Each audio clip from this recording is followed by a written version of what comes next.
Hello Radha स्वामी family, कैसे हैं आप सब। उम्मीद करती हूँ आप ठीक होंगे। चैनल को लाइक करें, सब्सक्राइब करें। आपके चैनल पर आपका बहुत बहुत स्वागत है, दिल से स्वागत है। और आप वीडियो को पूरी ज़रूर देखें, शेयर भी करें और कमेंट में राधा स्वामी ज़रूर करें, सब्सक्राइब करें। आपका दिल से शुक्रिया होगा राधा स्वामी जी। जी राधा स्वामी जी, जी राधा स्वामी जी।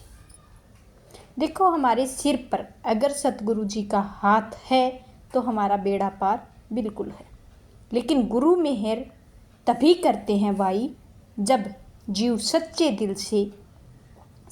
दिल से उनके चरणों में लीन हो जाते हैं, अपने अहंकार को दबाकर, अपनी वासनाएं इच्छाओं को छोड़कर। हे गुरु, मेरे अब तो तेरे बिना कुछ भी नहीं है। गुरु की कृपा यूं ही नहीं बरसती है, वो कृपया मिलती है झुके हुए सिर को, रोते हुए मन को, सच्ची प्यास को। जैसे सूखी धरती को बारिश चाहिए, वैसे ही हमारे सूखे हृदय को गुरु की बूंद चाहिए। जब गुरु की एक भी बूंद मिल जाए, ना जाने अंदर का रेगिस्तान भी हरियाली में बदल सकता है। सबसे बड़ा दुर्भाग्य तो यह है कि जीव गुरु के पास आकर भी अपने स्वार्थ नहीं छोड़ता है। वह सिर्फ दुख मिटाने आता है, पर आत्मा को जगाने नहीं आता है। तो गुरु तो इंतजार करते रहते हैं कि कब यह जीव सब कुछ छोड़कर सच्चे दिल से बोलेगा, बस तू ही चाहिए मालिक, बस आप ही चाहिए मालिक। जिस दिन यह पुकार सच्ची हो जाती है, उसी दिन गुरु की कृपा बरसने लगती है, बिना रोक बिना शर्त। तो प्रेमियों, अगर आपके जीवन में गुरु आ गया है तो खुद को धन्य समझो।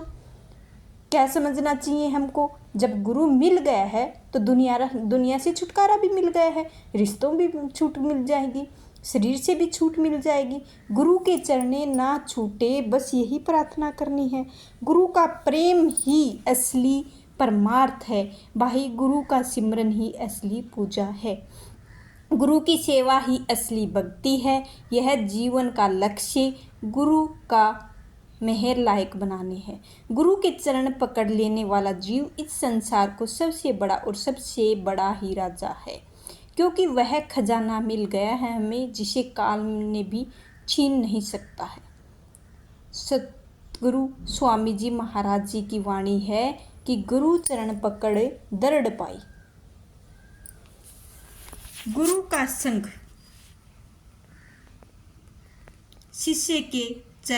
शिष्य को मिलता है अगर हम अच्छे से लगन करते हैं तो। उसमें राज है, समझने के काबिल है। पास जाकर नाम ले और उसकी कमाई करें तो यह दोनों आंखों तक सारा शरीर सो जाएगा। जब रूह ऊपर आएगी, सूर्य चंद्रमा तारा मंडल आएंगे, आगे सतगुरु खड़ा है। यह हालत कब मिलती है? जब हमारे शरीर को छोड़ जाएंगे, इस दुनिया को छोड़ जाएंगे। जब तक पहुँचे वह देश का बड़ा ही खूबसूरत शांति देने वाला है। वह नूर है, बड़ा आचरज है। यही तुलसी साहब जी रामचरितमानस कहते हैं, श्री गुरु पद नख मणिगण ज्योति सुमृत दिव्य एक दृष्टि होती है। सतगुरु के पैर का एक नाखून वह करोड़ों मणियों के द्वारा रोशन और प्रकाशवान होता है। गुरु की नूर चरणों तक पहुंचा जाता है। उन्हें पकड़ ले, उसी नूर चरणों की धूली के स्नान कर ले। उसकी गुरु भक्ति मुकम्मल हो गई है। फिर आगे भक्ति शुरू होती है। यही और समझाते हैं कि अगज साहिब कह रहे हैं, 100 चंद्रा उगबे सूरज चढ़े 1000 चने, और गुरु बिन घोर अंधेर। लाखों लाखों सूरज चंद्रमा चढ़ जाएंगे, रोशनी चढ़ जाएंगी, मगर अंदर अंधेरा है। जब तक पूरा गुरु नानक मिले, अंदर का अंधेरा भी दूर नहीं हो सकता है। उस नूर की, उस नाम की रूहानी मंडलों में जाना और उनको अच्छे से वर्णन करना अच्छे से पकड़ना, अच्छे से वहाँ का आनंद लेना सबके बस की बात नहीं है भाई, सबके बस की बात नहीं है। क्योंकि उसको पकड़ना, उसका आनंद लेना वही कर सकता है जो मेहनती इंसान है, जो मेहनत करता है दिन रात। तो हमारे बस की बात तो है ही नहीं है। जो मेहनत करेगा उसी की बस की बात है। मेहनत करेंगे हम, सूरज, चंद्रमा, ब्रह्मा सबको पीछे छोड़ देंगे, लेकिन सतगुरु को तो ज़रूर मिलेंगे, सतगुरु हमको ज़रूर मिल जाएंगे। इसीलिए समझाया गया है, जो हम मेहनत कर रहे हैं वो सतगुरु की कृपा से कर रहे हैं। अगर हम कामयाब हो रहे हैं तो सतगुरु की कृपा से हो रहे हैं। हमको सतगुरु में लीन रहना चाहिए, सतगुरु की रज्जा में रहना चाहिए। सतगुरु हमारे चरण हैं, सतगुरु के चरणों की धूल के समान हमारा शरीर भी नहीं है, क्योंकि उनके चरणों की धूल भी इतनी स्वस्थ और पॉजिटिविटी सोच के थ्रू चलती है। हमारी में क्या है, नेगेटिविटी इतनी भरी हुई है कि हम आगे बढ़ ही नहीं पाते हैं। ये है वो है, हम सोचते रहते हैं। क्यों सोचते हैं? क्योंकि हमारे मन में ही यही कीड़ा पनप रहा है। तो हमको ये कीड़ा निकालना है, इस कीड़े को दूर फेंकना है। हमको सोचना है सतगुरु जी हमारे पास हैं और उन्हीं में हमको मुग्ध होना है, लीन होना है। तो इसी वजह से फरमाया गया है कि सतगुरु जी हमारे बहुत ही सहारा भी देते हैं और हमारी सहायता भी करते हैं, लेकिन हम मानते नहीं हैं। तो संतों की शरण ली है हमने। अगर नाम कोई उत्तम आनंद में चीज है, तभी तो राजा छोड़। जिस वक्त गोपीचंद गुरु के पास आ गया, उसने देखा कि यह राजा है। राजाओं का मान, बड़ाई और ख्याल होता है, लोक लाज होती हैं। लोक लाज परमार्थ की बड़ी भारी रुकावट है।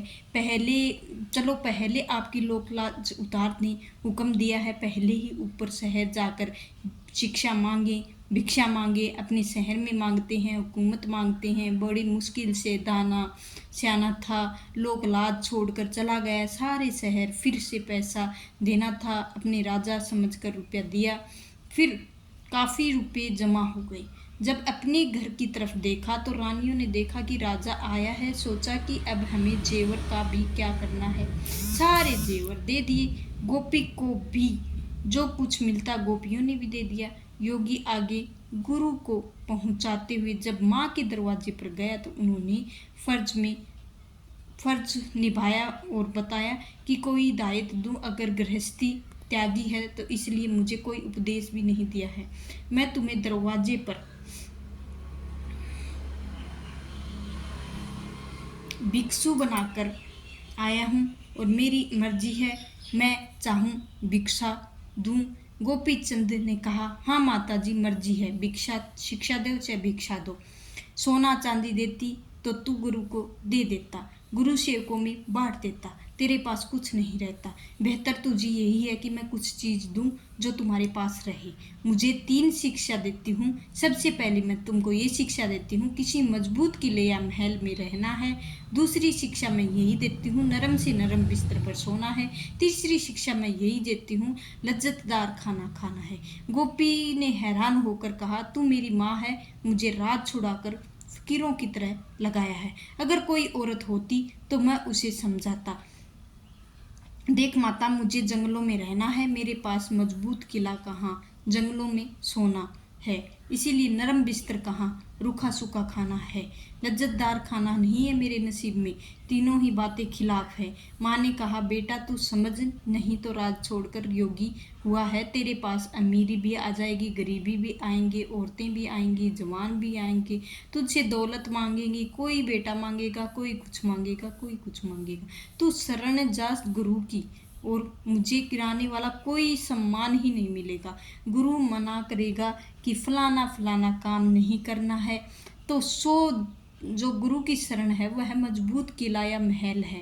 दूसरा, रात को जगना है, भजन करना है। जब भजन करते करते इतनी नींद आए तो तू गिर पड़े, सो जाना। फिर चाहे नीचे रोड़े पड़े हों, चाहे पत्थर पड़े हों, चाहे नरम बिछोना हो चाहे ना हो, ऐसी नींद होती है बादशाहों को फूलों की सेज पर भी नहीं आती है।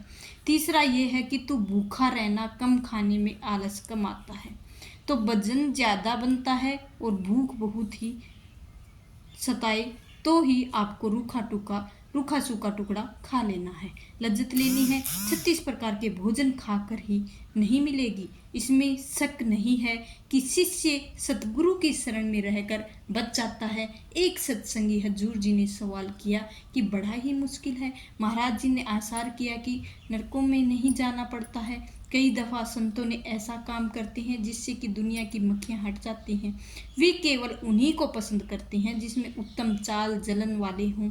इसीलिए जब गोपीचंद और भर्तृहरि राज त्याग कर योग्य हुई तो लोग कहने लगे कि ये क्या कर रहे हैं। मन ही मन में सोच रहे थे कि हमने ये क्या कर रहे हैं, मतलब बोल भी नहीं रहे थे तो सोच रहे थे ये क्या कर रहे हैं। उनकी तारीफ करने लगे। राज छोड़कर महात्मा वे कुछ होंगे भी।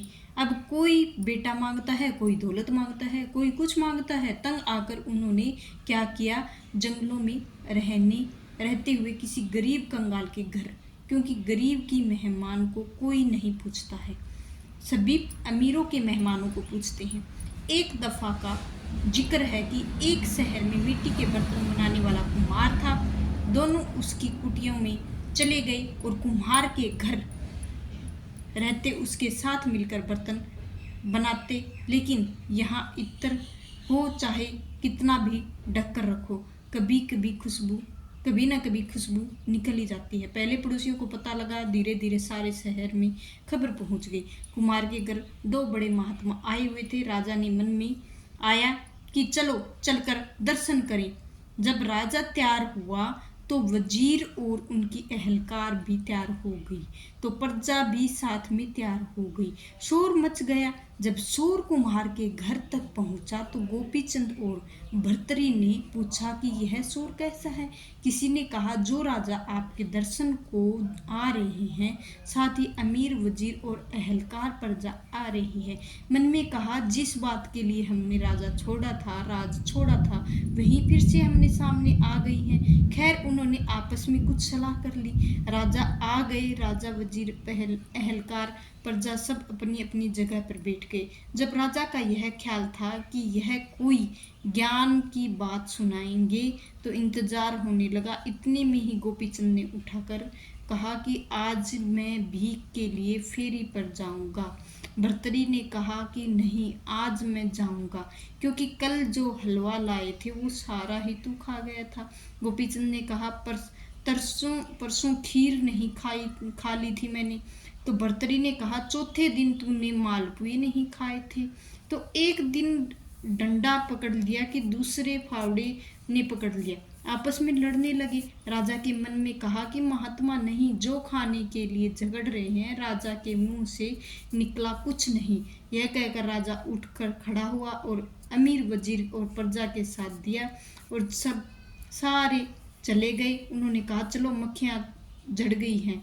गुरु सत्संग में रहने अच्छा होता है। तुम उसको सत्संग करोगे तो नाम लोगे तो कमाई करके 9 द्वारों को छोड़कर सूरज चंद्रमा के ऊपर जाओगे और आगे सतगुरु खड़ा है। वहाँ जब आप रोज भजन करोगे तो गुरु की नूर और स्वरूप का दर्शन करोगे। वह क्या करेगा, तुम्हें दर्जेदार दर पहुंचाएगा। और अपनी अगली कड़ी में फरमाया है, गुरु वचन करो आधार, गुरु दर्शन निहारो। सारा कहते हैं कि जो वचन गुरु कहता है उसे हृदय में धारण करो, उस पर अमल करो। गुरु का हुक्म सारे हुक्मों में श्रेष्ठ है, जरूरी है। अगर सतगुरु कहता है कि भजन करो, सिमरन करो, तो हमें करना चाहिए। सतगुरु जो भी कहता है शिष्य को भले के लिए ही कहता है। इसलिए दुनिया की मान बढ़ाई बीच में दीवार बन जाती है। एक महारानी मेरे पास आई, कुछ रुपये मेरे लिए भी लाई और मैंने इनकार कर दिया, लेकिन जाते वक्त कुछ किताबें भी ले गई, ज़रूरतमंद वक्त पढ़ लिया जाए। इसके विपरीत राजा साहब कहते ही रहे कि मैं चला जाऊंगा, मगर दुनिया मान बढ़ाई में नहीं आने दिया। पूरे गुरु सत्संग बड़े ऊंचे भाग्य से मिलता है। शेख सादी साहिब कहते हैं, जी गर्दन फरजा तबाजू और गदागर नवाजू उदग हुए अस्त, यानी यह बड़ी बात है कि राजा महाराजा जाकर महात्मा का सत्संग करें, और गरीबों को तो आना ही है, मगर कोई राजा महाराजा किसी सत्संग में जाए तो उसकी महानता है, लोग उसे अच्छा समझते हैं। तो जो कहते हैं कि बदनामी है, यह वहम है। एक बार महाराजा पटियाला अमृतसर शहर में पहुंच गए। वहां तालाब की गंदगी थी और साफ हो रही थी। उसने खुद मिट्टी की टोकरी उठाई और लगा सेवा में। उसके साथ उसकी प्रजा भी लग गई। फिर उसने लंगर में जाकर रोटी खाई, जिस तरह से लोगों को खाते हैं उनकी बड़ाई की, और राजा होकर रूखी सूखी रोटी खाई। तो गुरु के वचनों का हृदय में धारण करो और नूर स्वरूप का अंदर प्रत्यक्ष कर लो। जब अगली कड़ी में फरमाया कि गति अगम अपार गुरु स्तुति करो सवरा, क्योंकि गुरु ब्रह्मा पर ब्रह्मा उससे ऊंची मंजिल और मालिक की दरगाह में जाता है, इसीलिए उसकी गति ऊंची है। हम उसे नहीं समझ सकते हैं, हमें चाहिए कि हम उसे सबसे बड़ा जानकर उसका प्रेम और प्यार दिल में रखें। अब अगली कड़ी में फरमाया है कि गुरु राखो हृदय माही, मिटे काल पर छाई। अगर शिष्य अभ्यासी करता है तो गुरु का स्वरूप हर वक्त उसके सामने रहता है।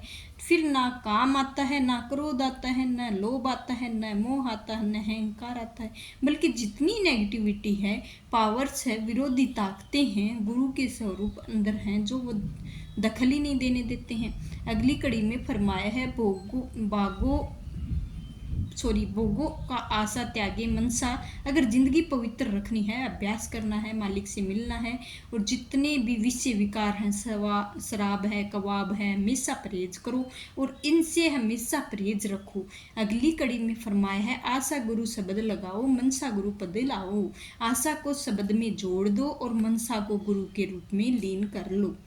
जब आशा और मनसा दोनों जुड़ जाएंगी तो कोई फिक्र करने की बात ही नहीं है, काम बन गया है। एक सत्संगी जी ने हजूर जी के सवाल का आशा और मनसा का क्या फर्क है, महाराज जी ने सवाल का जवाब दिया, मनसा जो कर रहे हैं, आशा जो आगे आएगी, शब्द को पकड़े हैं, इसीलिए आशा और मनसा के रूप हैं। अगली कड़ी में फरमाया है आशा मनसा मोड़ी मन इंद्री गुरु में जोड़ी। जब आशा और मनसा दोनों अंदर जुड़ गई हैं तो मन कहाँ जाएगा, इंद्रियां कहाँ जाएंगी? नहीं, अब मन को काबू में आ गया है, इंद्रियां भी काबू में आ गई हैं, लेकिन यह बड़ा मुश्किल है कि जितने जीव मुक्ति हासिल करने का जरिया है। अब अगली कड़ी में फरमाया है दिन रात रहे गुरु त्यागना, गुरु बिन कोई न जाना। कहते हैं खेती करो, नौकरी करो, दुनियादारी करो, राजपाट करो, घर का काम काज करो, मतलब चाहे दुनिया का काम कर लो, कुछ भी कर लो, लेकिन मन में के प्रति गुरु के साथ रखो, ख्याल उनके चरणों में रखो। यही संत चरण दास जी कहते हैं कि तिरिया पी हर बसे सूरत रहे पिए माही, ऐसे जन जन में रहे हरि को भूले नाही। जिस तरह स्त्री अपना घर को छोड़कर माँ बाप के घर को छोड़ जाती है, घर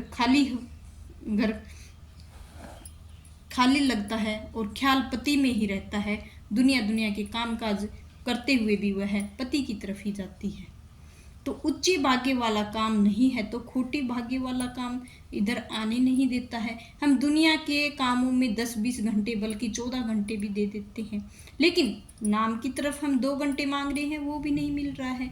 क्यों नहीं मिल रहा, आपने कभी सोचा है? अब अगली कड़ी में फरमाया है गुरु सवास गिराए से ना बरसे तू पल पल गा, गुरु जसरे कहते हैं सोते जागते उठते बैठते खाते पीते, मतलब हर वक्त गुरु के ध्यान में रहना है।